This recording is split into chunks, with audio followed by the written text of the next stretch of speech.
Hi, friends. It's Pastor Harley from the Broadway Global Methodist Church, and reading as we are in the Ten Commandments. We're on the commandment about the Sabbath, Exodus 20, beginning at verse 8. It says, "Remember the Sabbath day to keep it holy. 6 days shall you labor and do all your work, but the seventh day is a Sabbath to the Lord your God. On it you shall do no work. You or your son or your daughter or your servant or your male servant or your female servant or your livestock or the wanderer who is within your gates. For in 6 days the God made heaven and the earth, the sea, and all that is in them, and rested on the Sabbath day. Therefore the Lord blessed the Sabbath day and made it holy."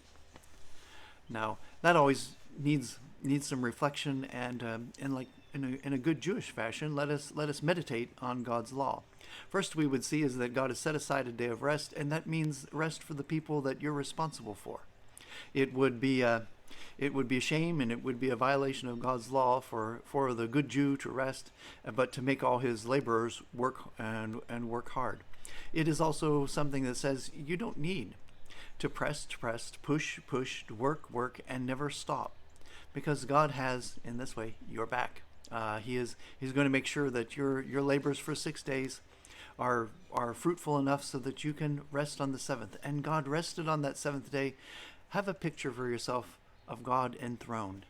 He made all the world. He made that garden and the people in a place so that they would be in fellowship with him, that they might approach him, and God is on the throne in that temple, which is the world.